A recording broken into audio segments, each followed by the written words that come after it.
Hello, readers. I want you to think about how reading is going to be different for the next couple of weeks. You know, at the beginning of the year, we talked about the best place to read, and we talked about the best place to read at school and the best place to read at home. And at school, some of you like to read sitting at your desk, some of you wanted to read on the green chairs, under the tables, or on the bean bags. But now that you're at home, I really want you to think about the best place to read at home. A place where you're not going to be easily distracted, a place where no one can bother you, but you can actually sit down and enjoy your book. So that's something new, but that's what I want you to be thinking about. Today, we are starting on a poetry unit, and there's a couple of things that I want you to think about when you hear or read poetry. I always want you to think about the form. I want you to think about the length, and I want you to think about the structure of a poem. And by looking at poetry, you can tell what type of poem it is just by the way it was written. So I'm going to start a little anchor chart, and guess what? You don't have to do the anchor chart, but I'm going to start an anchor chart with you. And I want you to think about this question. What kind of poem is this? Because sometimes poetry can be really hard to understand, and sometimes you read it and you think, what? This was silly, or this one didn't make sense. Because some poetries you want to ask yourself, does it tell a story? Because some poems do tell a story. Does it, I'm going to leave this part right here, does it ask a question? Or does it maybe even have a problem? Is there a problem in the poem? You might also want to see if it is one that is visualizing, where it can paint a picture in your head. I'm going to just put pick. And then maybe there's problems, like some social issues, things going on in the world, okay? So I want you to think about everything when you read a poem. Like, what kind of poem is it? What is it asking me? What is it telling me? Because different poems tell you different things, and you have to think about, what is the author trying to tell me? So with that, I want you to listen to some poems that I have. Let me get rid of this really quick. And I want you to listen to my first poem. So this first poem is called Dust of Snow, and it's written by Robert Frost. Let me go ahead and read it to you first of all, okay? It says, "The way a crow shook down on me the dust of snow from a hemlock tree has given my heart a change of mood and saved some part of a day I had rued." Ooh, how many of you are going, yep, I don't get it? Yeah, that's what I thought. Before I read it a second time, I want you to see, are there any words in there that you would probably want to know? Look through that really quick.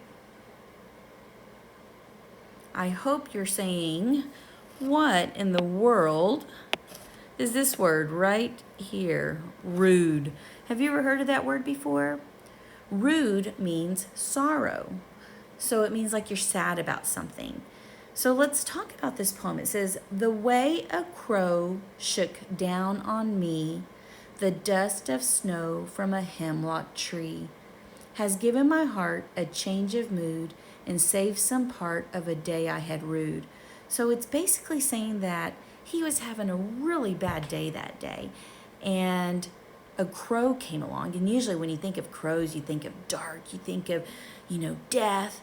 And this crow comes, and it says he shook down on me the dust of snow.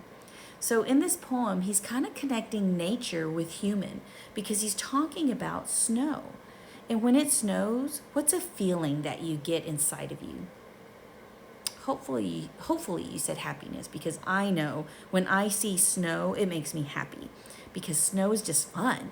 It's not like rain where it's cold and you get wet and damp. It's not like the sun where it's just hot and a bunch of heat. Snow is like happiness. It's white, it's light. When it comes down, you can stick your tongue out and you can taste it. You can play with snow, you can make snowballs. So when you hear this poem, he's saying this crow, this dark animal comes and he shakes the snow off of a hemlock tree. So bits of snow are falling on him. And it's given his heart a change of mood. So have you ever changed your mood by something small? And then he says, and save some part of a day I had rued. Sometimes, when I'm grumpy and I get home and I see that Maggie and David didn't do their chores and I'm just like, oh, I'm so mad. And then Molly will come and she'll lick me or she'll come and beg. And when I see her, she changes my mood. So a lot of times I can think of a day I had rude. So this kind of goes back to, does this tell a story? Yeah, it does tell a story. Does it ask or answer a question? No. Did it give an opinion? No, not really. Did it paint a picture? Now this one did paint a picture because I kind of see someone grumpy walking around and I see this dark crow come and shake this tree and, some snow falls on him and now he's happy. So this one did answer several questions. Let's look at a different poem. Let me get out of this one for a second. Hi. Here's my next poem that I want you to look at. I think we've done this poem before, but I can't remember, but I still like it because it's called The Hippopotamus. Are you ready? Behold the hippopotamus, we laugh at how he looks to us, and yet in moments dank and grim, I wonder how we look to him. Peace, peace, thou hippopotamus, we really look all right to us, as you no doubt delight the eye of other hippopotami. I really like this poem. I think it's funny. This one is talking about how we look at a hippopotamus, and if you've ever gone to the zoo and you've seen the hippopotamus, you see these big, funny-looking animals that have these big eyes, and they kind of peek out of the water to look at you, and then they go back in. And here we are thinking, look at how they look. But yet, they might be looking at us thinking, okay, y'all are the funny-looking people. So this is a funny poem that it just makes me kind of happy. And in this poem, when I think about my anchor chart, like what kind of poem is this? Does it tell a story? Yeah, this one does tell a story. This one actually tells a funny story about how we judge a hippopotamus and yet we don't think that he's probably judging us. So today, as you are reading poetry, I want you to ask yourself, okay, what does this poem tell me? Is it telling me a story? Is it, let me get rid of this for a second, sorry. Is the poem that I'm reading telling me a story? Is the poem that I'm reading, is it asking me questions? Is it giving an opinion? Is it really good with showing me pictures? Can I visualize it in my mind? And part of reading that poetry, you have to ask yourself, are there any hard words? And if so, what do those words mean? So when you get done with this video, you are going to click on the next link and there's a collection of poems and you get to choose one or two to read and see if you can answer those questions.